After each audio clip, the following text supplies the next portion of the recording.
వేసవిలో ప్రయాణాలు ఎక్కువగా ఉంటాయి. పిల్లలకు సెలవులు ఇవ్వడంతో బంధువులు, పర్యాటక ప్రాంతాలు, దైవ దర్శనాలకు వెళ్లేందుకు చాలా మంది సిద్ధమవుతారు. సులువుగా ఉండేందుకు అనేక మంది రైలు ప్రయాణాన్ని ఎంచుకుంటారు. రైలు ప్రయాణంలో సురక్షితంగా గమ్యం చేరుకోవాలంటే వ్యక్తిగత జాగ్రత్తలు తీసుకోవాలని వరంగల్ జీఆర్పీ ఇన్స్పెక్టర్ సురేందర్ తెలిపారు. రైలు ప్రయాణంలో ప్రయాణికులు తీసుకోవాల్సిన జాగ్రత్తలను ఆయన వివరించారు. చాలామంది రైళ్లలో ల్యాప్టాప్స్, మొబైల్స్ ఛార్జింగ్ పెట్టి నిద్రపోవడం, వాష్రూమ్కు వెళ్లడం వంటివి చేస్తుంటారు. అలాంటి సందర్భాల్లో అజాగ్రత్త వహించడం ద్వారా అవి చోరీకి గురయ్యే అవకాశం ఉంటుంది. అదేవిధంగా చాలామంది బ్యాగ్స్లో, పర్సుల్లో నగదు ఎక్కువగా పెట్టుకుంటారు. అవసరానికి మించి మాత్రమే నగదును తీసుకెళ్లాలి. వీలైనంత వరకు నగదుకు బదులు ఏటీఎం కార్డులను తీసుకెళ్లడం ఉత్తమం. ఇది విహారయాత్రలకు కానీ, తర్వాత స్కూల్స్, కాలేజెస్ బంద్ అయిన తర్వాత పిల్లల్ని తీసుకొని వెళ్తూ ఉంటారు. అటువంటి సమయంలో ముఖ్యంగా స్టూడెంట్స్ వెళ్ళేటప్పుడు వారి యొక్క ల్యాప్టాప్స్ కానీ, లేకుంటే ఫోన్స్ కానీ వాళ్ళు ఛార్జింగ్ పెట్టేసి బాత్రూమ్కి వెళ్ళడం కానీ, లేకుంటే వేరే ఫ్రెండ్స్ దగ్గర కూర్చొని మాట్లాడడం కానీ ఇట్లా చేస్తూ ఉంటారు. అటువంటి టైంలో కొంతమంది ఎవరైనా దొంగలు గిట్లా ఉండేది ఉంటే ఆ ఫోన్స్ కానీ, ల్యాప్టాప్స్ కానీ తీసుకుని వెళ్ళే ప్రమాదం ఉంటుంది. ఎవరైనా అట్లాంటప్పుడు అది ఛార్జింగ్ పెట్టుకున్నప్పుడు ఆ వస్తువుల వద్దనే ఉండి ఆ పని కంప్లీట్ అయిన తర్వాత వాటిని తీసుకొని జాగ్రత్త పెట్టుకొని వెళ్ళాలి. అంతేకాని నిర్లక్ష్యంగా ఉండకూడదు. అదేవిధంగా ముఖ్యంగా మహిళలు ప్రయాణిస్తున్నప్పుడు ట్రైన్ విండోస్ వద్ద కూర్చొని ఉంటారు.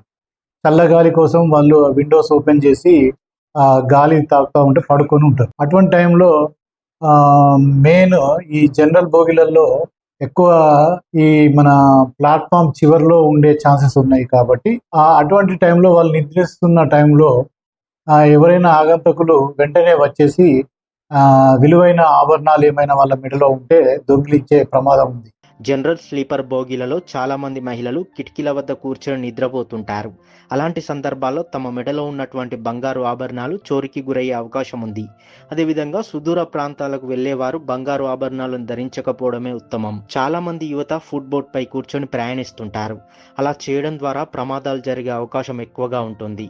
అలా ప్రయాణం చేస్తున్న సమయంలో ప్రమాదవశాత్తు అదుపు తప్పి కింద పడిపోతుంటారు. అందుకే ఎవరు ఫుడ్ బోట్ వద్ద కూర్చొని ప్రయాణం చేయవద్దు. రైళ్లలో ప్రయాణికులు భద్రత దృష్ట్యా కొన్ని రకాల ప్రమాదకరమైన మరియు మండే స్వభావం ఉన్న పదార్థాలను చట్టరీత్యా నిషేధించబడింది. అలాంటివి రైళ్లలో తరలించకూడదు. ఏదైనా చోరీలు లేక ఇబ్బందులు తలెత్తినప్పుడు తక్షణమే 139 హెల్ప్ లైన్ నెంబర్కు ఫోన్ చేసి ఫిర్యాదు చేయాలి.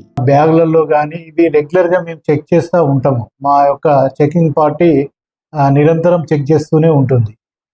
ముఖ్యంగా ఈ గాంజా మీద మేము దృష్టి పెట్టి ఎక్కువగా చెకింగ్ చేయడం జరుగుతుంది.